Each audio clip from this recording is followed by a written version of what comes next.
Assalamualaikum warahmatullahi wabarakatuh. Ni hao. Kali ini Ibu menyapa kalian dengan bahasa Cina nih. Karena apa? Bisa dilihat di latar belakang. Latar belakang kita menggunakan Chinese class, oke? Jadi Ibu menyapa kalian dengan bahasa itu. Gimana nih kabar kalian hari ini? Semoga tetap dalam lindungan Allah Subhanahu wa taala. Karena apa? Sekarang ini lagi maraknya penyebaran virus corona, jadi kalian harus pintar-pintar menjaga kesehatan dan juga harus menjaga kebersihan diri agar kalian terhindar dari virus yang sedang merabah. Yuk kita ke profilnya Ibu. Nama Ibu adalah Nurika Amanda dengan NIM T 2017-8041. Tuh bisa kalian lihat ya gimana foto Ibu. Jadi kalian bisa manggil nama Ibu. Sebelum masuk ke materi, ketahui dulu yuk tujuan pembelajaran kali ini. Kita belajar apa sih? Nah, tujuan pembelajaran kali ini yang pertama adalah mengetahui pengertian dari gen, DNA, dan kromosom. Yang kedua, mengetahui perbedaan DNA dan RNA. Dan yang ketiga adalah mengetahui bagian kromosom. Jadi, kita mempelajari tentang substansi genetika nih, yang mencakup gen, DNA, dan juga kromosom. Tapi kita membahas kromosom hanya sampai pada bagiannya aja ya. Oke, Ibu mau tanya dulu deh sama kalian, mengapa sih warna mata setiap orang itu berbeda-beda? Ada yang warna biru, coklat, dan juga hijau. Gimana nih? Ada yang tahu nggak jawabannya gimana? Apa? Mungkin dari kalian ada yang tahu? Oke, kita bahas ya. Setiap orang mempunyai satu set kromosom sendiri-sendiri dan gen pembawa yang menjadi keturunan dan warisan pada orang tersebut, di mana gen tersebut merupakan sifat dasar dan yang akan menentukan ciri fisik si embrio tersebut. Di dalam setiap kromosom tersebut mengandung dua bagian yang saling bersatu dalam untaian DNA atau deoksiribonukleik asid. Lalu, antara kedua bagian dari masing-masing kromosom tersebut berasal dari sel ayah dan sel ibu. Jadi, kita itu mendapat gen dari ayah dan juga ibu. Jadi, dan pada kromosom yang baru ini mengandung separuh gen yang dominan dan separuh lagi gen yang resesif atau tidak muncul. Jadi, warna mata yang kita punya itu tergantung pada gen yang diturunkan kepada orang tua kita. Jika orang tua kita memiliki warna mata biru, kita kemungkinan akan mempunyai warna mata biru juga. Begitu juga warna mata coklat dan lain sebagainya ya. Jadinya itu tergantung dari apa yang diturunkan oleh orang tua kita. Kalau gennya dominan, pasti gen itu yang akan menang atau yang akan bisa turun ke kita gitu. Kalau gennya resesif itu nggak akan turun ke kita. Oke, paham? Gitu jawabannya. Sudah paham ya mengapa warna mata setiap orang itu bisa berbeda-beda. Oke, kita langsung ke materi yuk. Pengertian gen. Pengertian gen adalah kode-kode pembawa sifat yang terbentuk dari barisan basa DNA. Gen merupakan substansi pembawa materi genetik yang diwariskan dari induk kepada keturunannya. Jadi gitu ya, yang meliputi DNA dan juga RNA. Ini gambarnya dari DNA ya. Oke, yang kedua DNA. DNA adalah untaian ganda polinukleotida yang saling berikatan dan bergulung dengan protein histon membentuk benang-benang kromatin. DNA adalah polinukleotida yang saling berikatan, jadi untaian ganda biasanya disebut dengan double helix. Satu nukleotida terdiri atas fosfat, gula pentosa, dan juga basa nitrogen. Basa nitrogen terdiri atas adenin, timin, guanin, dan juga sitosin gitu ya. Jadi terdiri atas 4 basa nitrogen yang terdiri adenin, timin, guanin, dan juga sitosin. Berikut ini adalah unsur DNA dan RNA. Sama, gula pentosa, ada gus fosfat, ada basa nitrogen. Ya. Nah, basa nitrogen dan basa nitrogen DNA dan RNA. Yang membedakan itu ya, purin pirimidin. Oke. Kita lanjut ke perbedaannya. Perbedaan DNA dan juga RNA. Yang pertama, struktur. DNA memiliki struktur double helix, sedangkan RNA memiliki struktur tunggal. Yang kedua, komponen gulanya.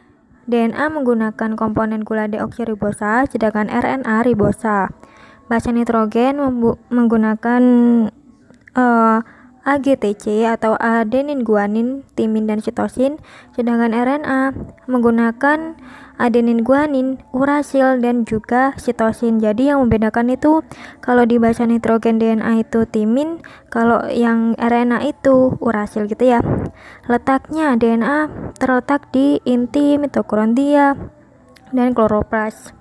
RNA juga terdapat di inti, sitoplasma, ribosom, mitokondria, dan kloroplas. Jumlah DNA itu tetap, sedangkan RNA jumlahnya berubah-ubah. Itu ya perbedaan dari DNA dan juga RNA yang harus kalian ketahui sebagai acuan. Oke, sudah tahu perbedaannya, kita langsung ke kromosom. Kromosom merupakan struktur di dalam sel yang berupa deret panjang. Kromosom berasal dari bahasa Yunani chroma yang artinya warna, sedangkan soma artinya badan. Pemberian nama kromosom ini karena sifatnya yang mudah menyerap warna gitu ya. Jadi kenapa dinamakan kromosom? Yaitu karena kromosom bisa mudah menyerap warna dalam tubuh kita.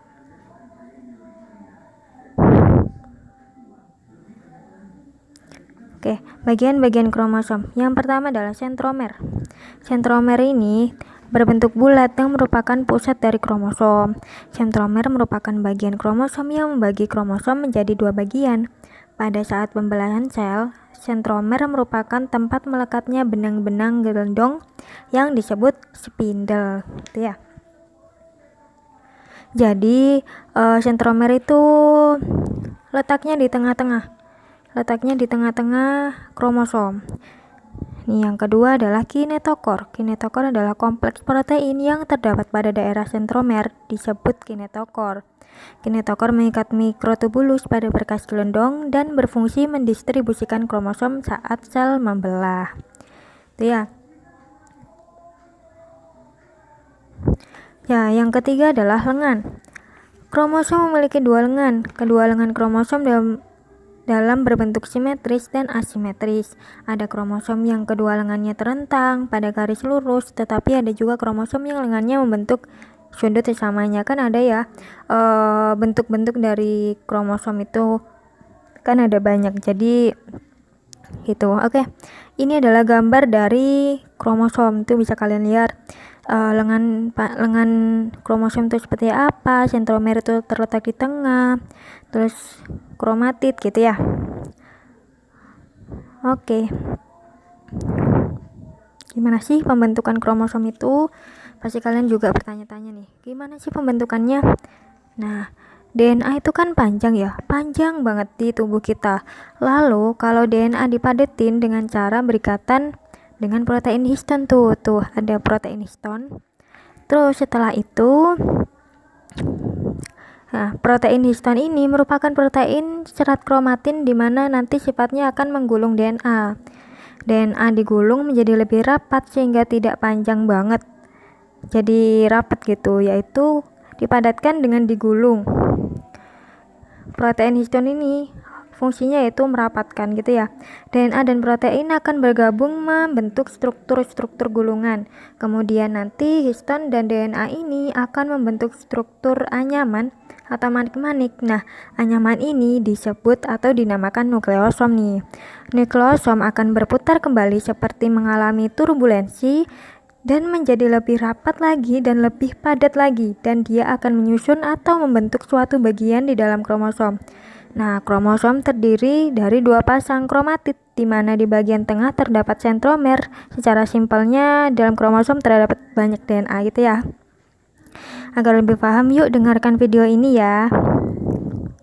Bahas mengenai DNA, di mana dia ditemukan dan apa yang terkandung di dalamnya. Seluruh makhluk hidup yang ada di dunia ini mengandung DNA. kecuali pada beberapa virus yang mengandung RNA. DNA merupakan singkatan dari deoksiribonukleik acid, atau lazimnya kita mengenal sebagai asam deoksiribonukleat. Yang pertama harus kita tahu adalah di mana dia ditemukan. Kita sudah mengetahui terkait dengan organisme yang memiliki sel eukariotik, yaitu terdiri dari sel hewan, sel tumbuhan, dan sel jamur.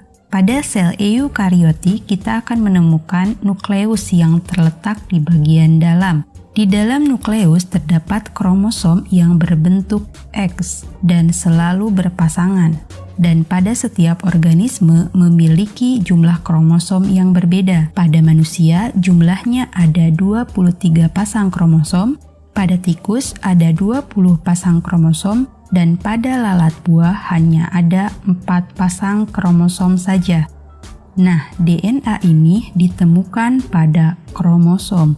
Sedangkan pada organisme yang memiliki sel prokariotik, seperti Archaebacteria dan Eubacteria, kromosom yang mengandung DNA-nya terletak di sitoplasma. Nah, apa itu DNA? DNA adalah molekul yang sangat kompleks yang bertugas sebagai pembawa informasi genetik yang menentukan karakteristik suatu organisme. Bahkan dalam kasus dua orang kembar identik pun memiliki keunikan DNA-nya masing-masing. DNA memiliki urutan kode genetik yang dikenal sebagai gen. Sehingga gen bisa dikatakan sebagai bagian terkecil yang ada di dalam DNA. Setiap kode genetik menentukan karakteristik masing-masing organisme. Misal, ada orang yang memiliki mata dengan warna lensa biru, ada yang coklat, dan ada yang hitam. Dan semua itu diatur oleh gen. Lalu, apa yang terkandung di dalam DNA? DNA tersusun dari banyak molekul yang disebut sebagai nukleotida, sehingga DNA disebut juga sebagai polimer.